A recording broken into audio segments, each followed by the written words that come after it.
What does anger, fear, guilt, and shame all have in common? Stay tuned to find out.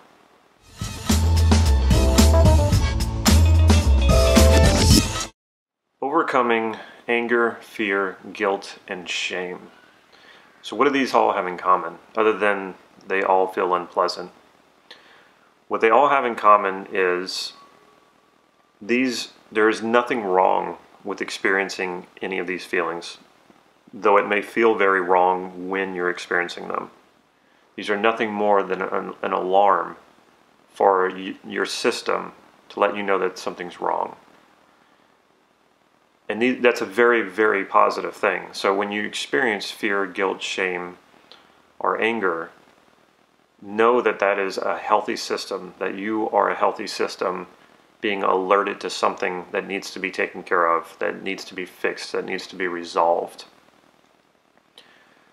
The problem with these feelings is that they can tend to cause paralysis. We feel anger and we shut down because society tells us we're not supposed to be angry, or if we're angry then that means we're wrong in some way, that we shouldn't feel that. So instead of looking at what's causing the anger and taking action, we tend to kind of collapse on ourselves and not want to do anything and try to get rid of the anger first.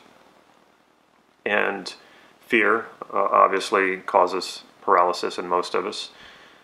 Shame and guilt, that will keep you from doing a lot of the things that you want to do.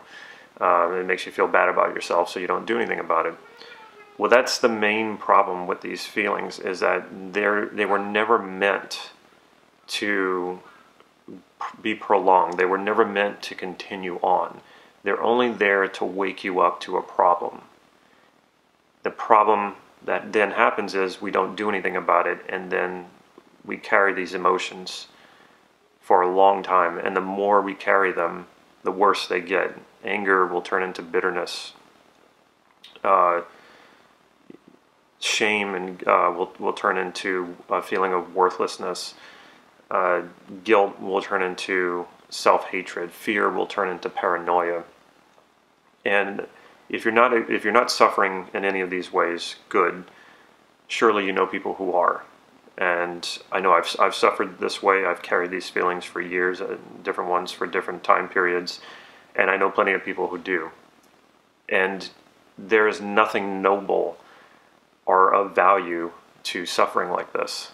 Sometimes suffering is valuable and noble, but this type of suffering is not. So the best thing I can say, and the simplest thing I can say, is let it go. Of course, that's easier said than done. When I say it's simple, I don't mean that it's easy. So if you've been carrying this stuff around for years, this is where a good coach, a good therapist can really help you out. Because a lot of times when people have been carrying this around for long enough, they've forgotten how they ended up there to begin with. They have forgotten what they've been holding on to or what they haven't fixed for this long. In some cases, this whatever started it has probably resolved itself. But because they've been carrying it for so long, it just has stayed with them. So what do you do with these things? What do you do with these feelings? Know that, again, that this is about alerting you to a problem.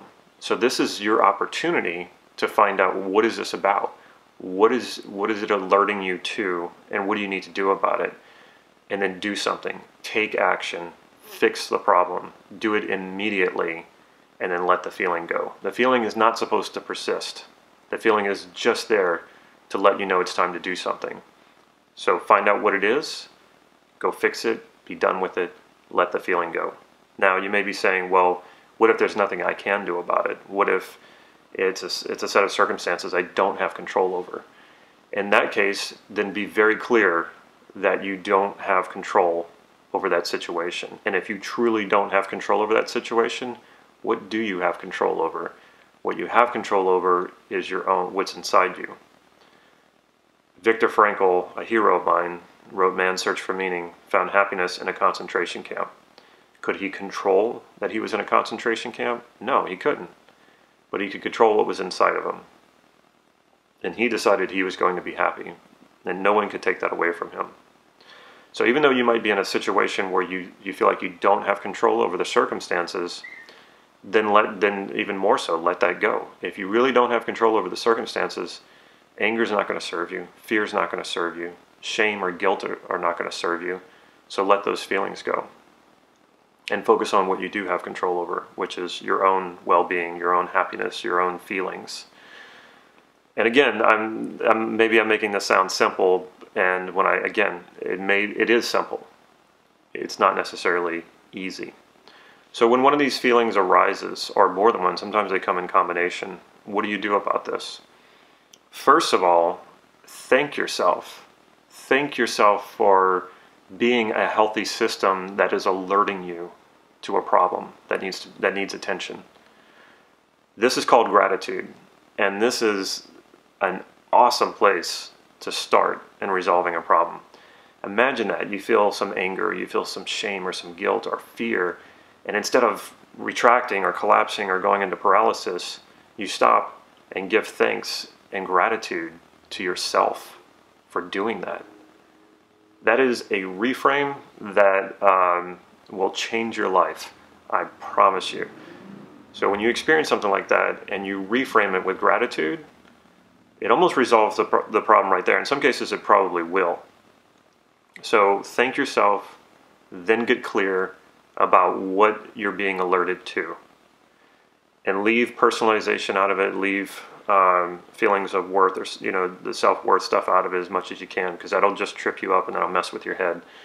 Look at it as, okay, now I have something to figure out. The system is alerting me to something. What do I need to figure out? What do I need to get clear about? And then take action. Don't hesitate on this. Take immediate action and just go with it with all the information that you have. You may be afraid that you're going to make a mistake. That's normal. Do something about it. Take some sort of action and let the feeling go. And just know that you're making the best decision you possibly can with the information you have.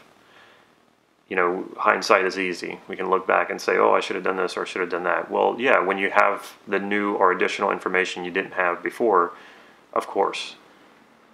Take whatever information you have at the moment and use that to make the best decision you possibly can and take action. And if you can't take action, and it's a very real thing, you really cannot take action, you still need to let that feeling go, because it's not going to serve you.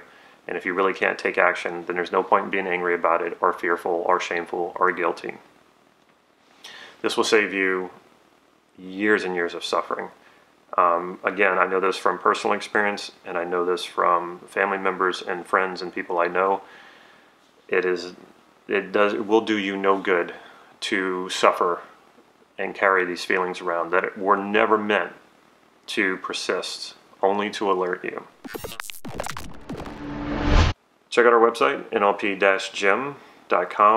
If you haven't already, please subscribe to this YouTube channel and follow us on Facebook so you can get real-time updates on upcoming trainings and practices. And we have core transformation coming up, and this is a perfect workshop for exactly what I'm talking about. This is a workshop where you take those negative feelings, those bad emotions, those problems, those obstacles, and you use them to create health and well-being in your life. It'll be taught by Mark Andreas, son of Steve and Connie Ray Andreas, and that'll be September 16th, 17th, and 18th here in beautiful Santa Cruz. I hope to see you soon at a practice or a workshop. Take care.